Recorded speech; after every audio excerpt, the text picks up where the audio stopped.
আপনার দেখলাম যে প্রফেসর ইউনূস এখানে এসেছেন এবং চট্টগ্রাম বন্দর ভিজিট করেছেন। তো এটা নিয়ে বেশ কিছু আলোচনা চলছে যে আমরা কি আমাদের দেশের বন্দর কি বিদেশিদের হাতে তুলে দিচ্ছি কিনা, এরকম বেশ কিছু আলোচনা চলছে। দেখেন, এই ধরনের বামপন্থী পুরাতন আমলের চক্রান্ত ষড়যন্ত্র খোঁজার রাজনীতি এর আগে ইতিমধ্যে আমরা দেখেছি। আপনাদেরকে এক্সাম্পল দেই যে বাংলাদেশে যখন ইন্টারনেটের লাইন নেওয়া হয়, ফাইবার অপটিক্যাল কেবল সমুদ্রের নিচ দিয়ে নেওয়া হচ্ছিল, তখন কিন্তু যারা নিচ্ছিলেন তারা বলছেন যে বঙ্গোপসাগরে বাংলাদেশের টোটাল ইন্টারনেট কানেকশনের যে লাইন, এটা আমরা ফ্রি করে দেব। তখনও বাংলাদেশে এই কিছু ষড়যন্ত্রকারীরা এটা করতে দেয় নাই।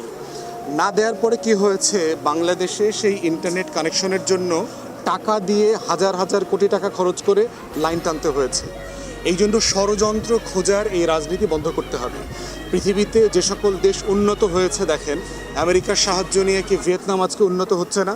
যেই ভিয়েতনামে তারা 60-এর দশকে যুদ্ধ করেছে, দেশটা ধ্বংস করে দিয়েছে। যেই জাপানে পারমাণবিক অস্ত্র ফেলেছে আমেরিকা, হিরোশিমা এবং নাগাসাকি দুইটা শহরকে মাটির সাথে মিশিয়ে দিয়েছে, সেই জাপানের সাথে সবচেয়ে বড় বিজনেস পার্টনারশিপ কার? আমেরিকার।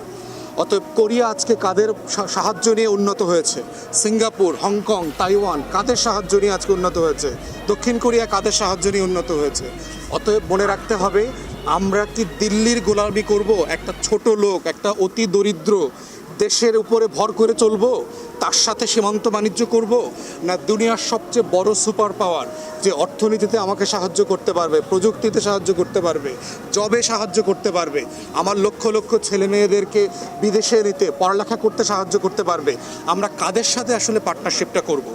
অতএব যখন ডিপি ওয়ার্ল্ডকে আপনার এই বন্দরের ম্যানেজমেন্ট, মালিকানা না, মাথায় রাখতে হবে এই বন্দরের মালিকানা কিন্তু বাংলাদেশের। এই বন্দরের ম্যানেজমেন্টের অংশটা হচ্ছে তারা দেখাশোনা করবে। এই দেখাশোনা করার এক্সাম্পল দেখেন, গ্রামীণ ফোন বাংলাদেশে শুরু করেছিল না? লাভ করতে পারে নাই তো, পরে নরওয়ে থেকে কোম্পানিকে আনতে হয়েছে না? আনার কারণে কি হয়েছে, আমরা প্রযুক্তিতে, ফোনে, কমিউনিকেশনে আমরা ডেভেলপ করেছি। অতএব বুঝতে হবে যে দেশ হিসাবে আমি এখন কোথায় আছি। আমার এই ষড়যন্ত্র খুঁজে বাংলাদেশকে কি আমরা এগিয়ে নিয়ে যেতে পারবো না পিছায়া যাবে? অতএব আমাদের যেখানে সচেতন থাকতে হবে, আমরা প্রযুক্তি চাই, আমরা বিনিয়োগ চাই, আমরা উন্নয়ন চাই, অংশীদারিত্ব চাই, সব চাই, কিন্তু আমাদের স্বাধীনতা, সার্বভৌমত্ব, জাতীয় স্বার্থ যেন ভুলুণ্ঠিত না হয়। এটা হচ্ছে আমাদের দেখার বিষয়। এখন পর্যন্ত যেই প্রফেসর ইউনূসের হাতে পুরো বাংলাদেশটাকে তুলে দিয়েছি আমরা গত বছর আগস্ট মাসে, সেই প্রফেসর ইউনূস এমন কি করলেন যে তার কাছে এখন বন্দরের ব্যাপারে আমরা ভরসা করতে পারছি না, বাংলাদেশ বিমানটা কোথায় থাকবে সেটার ব্যাপারে ভরসা করতে পারছি না? আসল বাস্তবতা এগুলো না। এগুলো হচ্ছে, আপনারা জানেন যে বাংলাদেশে বিশেষ করে চট্টগ্রামে যারা রাজনীতি করে, এই রাজনীতিক বিনিয়োগ, লুটপাট, বাণিজ্যর একটা কেন্দ্র হচ্ছে চট্টগ্রামের বন্দর।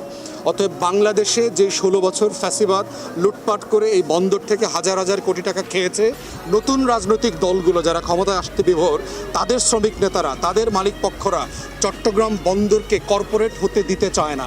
তারা এটাকে পেশাধারিত্বের ভিত্তিতে চলুক, সেটা হতে দিতে চায় না।